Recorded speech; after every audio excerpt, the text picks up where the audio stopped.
Hi folks, welcome to It's Your Turn Now coaching program for political leaders and public office holders, where we talk about the simple framework which stands for self-improvement model for political leadership excellence.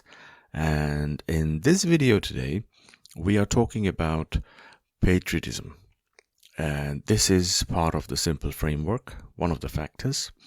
And simple framework is what we have, the framework which helps in the self-development journey of a political leader.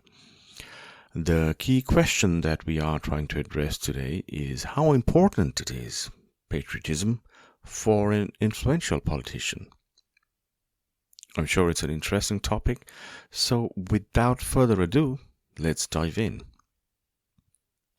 Now, the question that we are talking about today is how important is patriotism for an influential politician? Again, in the world that we are living in, or I think it's always been like that, perhaps, that patriotism has been used by politicians as and when to further their cause. It's as simple as that. It's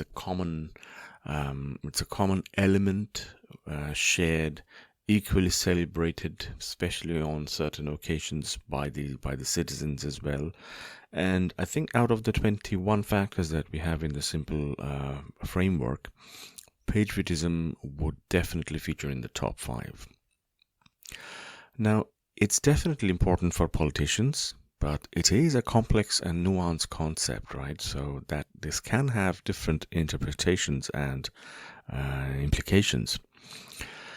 Now, here are some points to consider for you from my experience, and what you see on the screen. These, how do we have? Yes, five key points, which are the main takeaways for this video.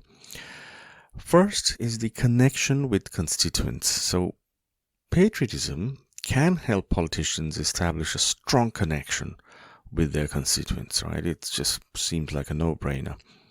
Now, it reflects a love and loyalty towards one's country, and when politicians demonstrate a genuine sense of patriotism, it can resonate with the values and aspirations of the people they represent. And it can create a sense of unity, pride, and a shared purpose among constituents. So it's extremely powerful. It's the binding glue that a politician can apply as and when, especially to connect with the constituents. The second point to consider is national identity and values. It's as simple as that. So patriotism is often associated with a sense of national identity and the values that a country upholds.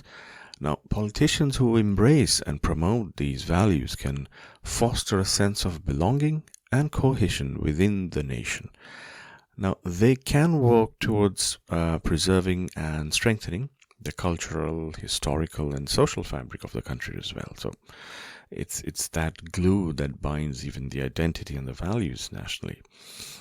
Third is the defense of national interests. Now, patriotism can drive politicians to prioritize and defend the interests of their country.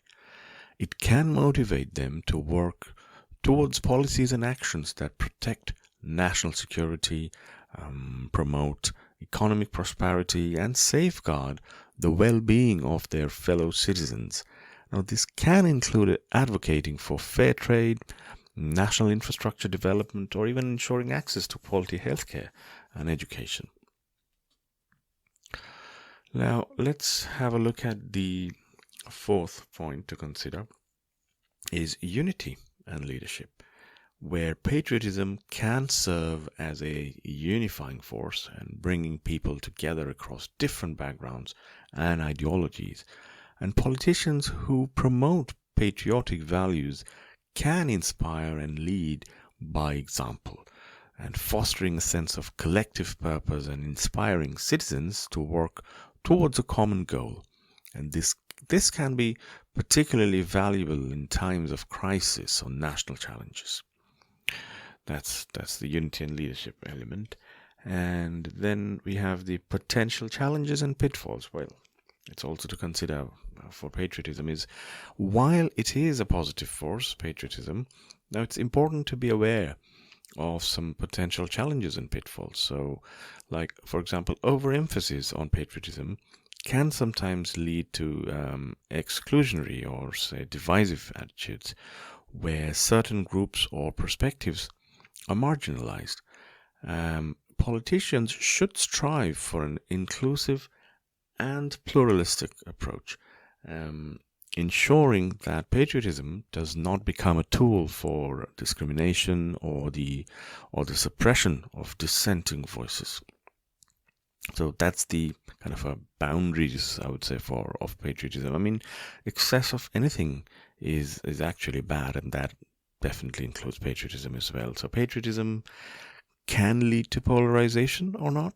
Well, I'm sure you might be thinking about some societies, some countries already in the world where some uber patriotism, hyper patriotism, have actually led the populace of that country towards becoming more polarized about their views, and the love for their country does not automatically mean hatred towards other countries, or just within the same country towards different communities under the guise of patriotism. So it's a very delicate factor. It's very powerful. It's an extremely useful, strong element to bind communities together, but excessive use of that divides. Ultimately, the importance of patriotism for politicians may vary depending on the cultural, social, and political context. So it's essential for politicians to balance their sense of patriotism with respect for diverse perspectives, democratic principles, and the pursuit of justice and equality. So it's a balancing act, right? And talking about balance, I also wanted to leave you with a quote in this regard, is that patriotism is like the balance wheels of the bicycle of the new learner. Now, what did you promise to drive or fly your people with? If you are a politician, what did you promise to your people? That are you going to take them for a ride? Are you going to take them for a drive to the new destination of your mandate of economic growth and prosperity, health and happiness? Or did you decide to fly them over there? I mean, of course, I'm talking metaphorically here, but I hope you get the point, is that if you have only decided, or if you are determined, or you've already made that promise that you are only capable of actually riding a bicycle, metaphorically speaking, you know very well what you can do with a bicycle, how far you can go, and who all can you carry, how fast you can go, which destinations you can go to in a bicycle. On the other hand, if you've decided to drive, or if you have decided to fly, I mean, again, metaphorically speaking, you know how many people you can carry with you to the new promised destination, right? So patriotism is just the balance wheels even of that bicycle. So imagine at some point you're expected to get kind of remove the balance wheels of that bicycle, right? You're not gonna, even if you ride the bicycles, you're not expected to ride the bicycles always using the balance wheel. So patriotism is a bit like that at some point I think you should simply grow up as a politician, become more matured, and focus basically on other factors which are, I think I would say, more sustainable in the long run. Patriotism is very glamorous, and it helps, it supports, just like the balance wheels of the bicycle. But if you're up there for a long run, right, the balance wheels on a bicycle won't take you too far. So use patriotism with discretion. That's what I would just say. So with that note and this food for thought on patriotism for politicians, I leave you there today. And if you have any questions, comments, please share below. And if you want to drop me a line, you can always email me at finally@itsyourturnnow.uk. And I shall see you in the next video. Until then, ciao.